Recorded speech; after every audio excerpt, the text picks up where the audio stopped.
हम क्लोरीन के different chemical reactions देख रहे हैं और अब हम रिएक्शन देखेंगे क्लोरीन का कार्बन मोनोऑक्साइड के साथ। यहाँ पर हम जो क्लोरीन बात करेंगे इसके लिए हम सिंबल जो यूज करते हैं वो होता है कैपिटल सी और स्मॉल एल, ठीक है। और ये ग्रुप 17 का जो है वो एलिमेंट है जो, और ग्रुप 17 को हम क्या कहते हैं, हम कहते हैं हेलोजेंस का ग्रुप, ठीक है। ये कहलाते हैं हेलोजेंस का ग्रुप, और इसमें से क्लोरीन जो है वो हेलोजन है, ठीक है। कार्बन मोनोऑक्साइड की अगर हम बात करें कि कार्बन मोनोऑक्साइड हमारे पास क्या होता है, तो कार्बन मोनोऑक्साइड जिस तरह इसके नाम से लगा रहा है कार्बन होगा और ऑक्साइड यानी कि एक ऑक्सीजन इसके साथ लगा होगा, ठीक है। यानी कि ऑक्साइड होते क्या होते हैं, ऑक्सीजन के जो बाइनरी कंपाउंड्स, यानी कि हम कहते हैं कि ऑक्सीजन के साथ एटलीस्ट एक और एलिमेंट लगा होता है ना, तो हम देखते हैं कि ऑक्सीजन के साथ एक और एलिमेंट लगा होता है और उससे कंपाउंड बनाया होता है, तो उसको हम कहते हैं ऑक्साइड, ठीक है। और जिस तरह से यहाँ मोनोऑक्साइड यानी कि सिंगल, मोनो मतलब सिंगल, ऑक्साइड एक ऑक्साइड आ गया इसके साथ, ठीक है ना, ये होता है कार्बन मोनोऑक्साइड। कार्बन मोनोऑक्साइड के अगर हम स्ट्रक्चर देखें तो कुछ इस तरह से होता है कि ये कार्बन होता है, ठीक है। इसके आउटर मोस्ट शेल में कितने इलेक्ट्रॉन्स होते हैं, 4 इलेक्ट्रॉन्स होते हैं, ठीक है, 1 2 3 4, ठीक है। दूसरी तरफ हमारे पास क्या होता है, दूसरी तरफ हमारे पास होता है ऑक्सीजन, ठीक है, ये ऑक्सीजन आ गया। और इसके आउटर मोस्ट शेल में कितने इलेक्ट्रॉन्स होते हैं, 1 2, ठीक है, 3 4, और ये आ गए 5 6, ठीक है। इस तरह से होता है। इनको थोड़ा सा हम इस तरह से इनकी डिस्ट्रीब्यूशन कुछ इस तरह से बना लेते हैं कि यहाँ पे बना लेते हैं, ठीक है।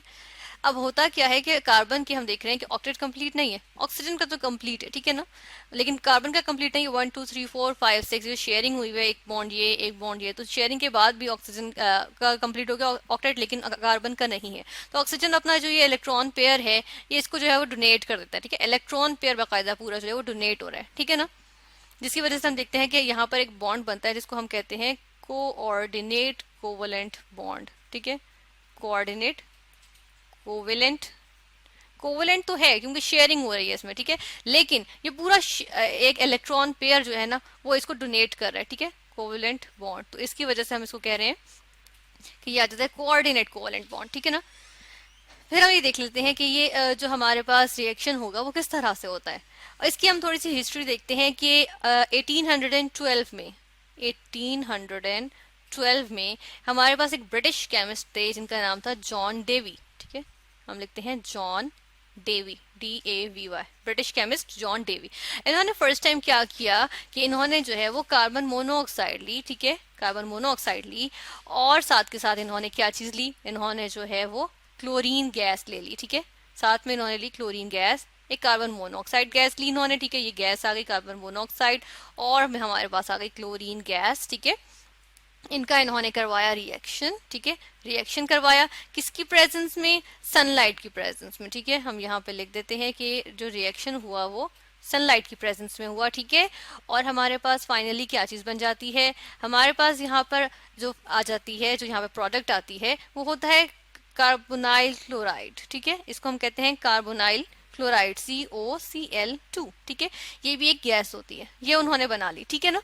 यानी उन्होंने क्या किया, सनलाइट में एक्सपोज किया कार्बन मोनोऑक्साइड को और क्लोरीन को, तो हमारे पास आ गई कार्बोनाइल क्लोराइड, जिसको हम कहते हैं फॉस्जीन गैस, ठीक है, इसको फॉस्जीन गैस कहते हैं, कार्बोनाइल क्लोराइड कहते हैं, ठीक है। ये हम लिख देते हैं यहाँ पर कि इसको हम कहेंगे कार्बोनाइल क्लोराइड, ठीक है, यहाँ पे हम लिखते हैं कार्बोनाइल क्लोराइड, ठीक है।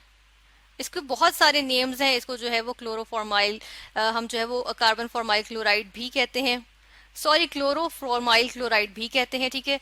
फिर हम इसको जो है वो इसके अलावा एक जो इसका कॉमन नेम है, ठीक है, या ट्रेड नेम हम कह सकते हैं, वो इसका क्या हो जाता है, फॉस्जीन गैस, ठीक है, फॉस्जीन गैस इसका जो है वो नाम है, ट्रेड नेम हम इसका कह सकते हैं, कॉमनली जो इसको कहा जाता है, ठीक है।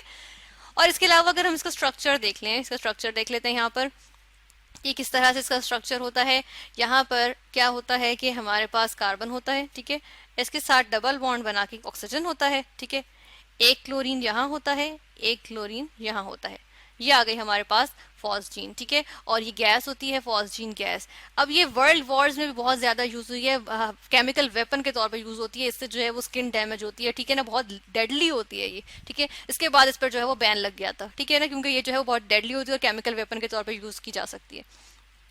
इसको हम ये देखते हैं कि जो हमारे, अगर हम इसको इंडस्ट्रियल अगर हम इसको इंडस्ट्रियली प्रिपेयर करें तो क्या होता है कि ये जो सनलाइट की प्रेजेंस में किया है ना, ये सनलाइट की प्रेजेंस की बजाय क्या होता है कि हम जो है वो एक्टिवेटेड कार्बन यूज करते हैं, यानी कि पोरस कार्बन यूज करते हैं, कि पोर्स वाला, उसके अंदर बहुत सारे पोर्स होते हैं जिसकी वजह से सरफेस एरिया इंक्रीज कर जाता है, ज्यादा जगह मिल जाती है जहां पर एक्सपोज हो जाती है, जहां से रिएक्शन हो सके। प्योर फॉर्म में कार्बन मोनोऑक्साइड और क्लोरीन लेते हैं, ठीक है, उसको जो है वो हम कैटेलिस्ट जो होता है एक्टिवेटेड कार्बन, उसकी प्रेजेंस में हम रिएक्शन करवाते हैं, ठीक है, और हमारे पास बन जाता है कार्बोनाइल क्लोराइड, ठीक है।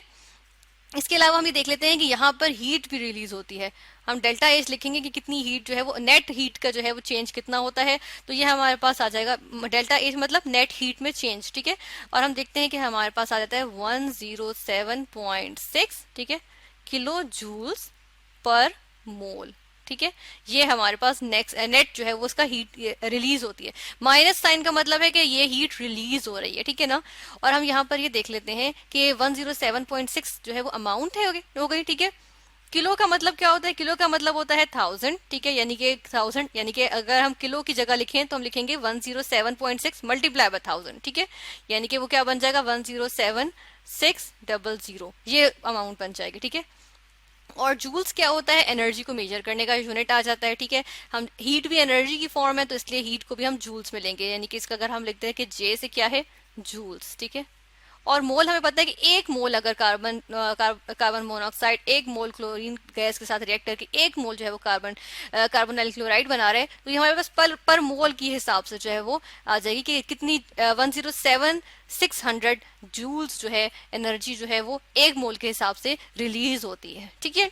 तो ये हमने देखा कि हमारे पास जो है वो क्लोरीन का कार्बन मोनोऑक्साइड के साथ रिएक्शन होता है, जो यूजुअली लैब में करवाए या इस तरह से करवाए तो सनलाइट की प्रेजेंस में भी रिएक्ट कर जाती हैं, ठीक है। और हमारे पास आ जाती है एक डेडली जो है वो पॉइजनस किस्म की फॉस्जीन गैस प्रिपेयर हो जाती है।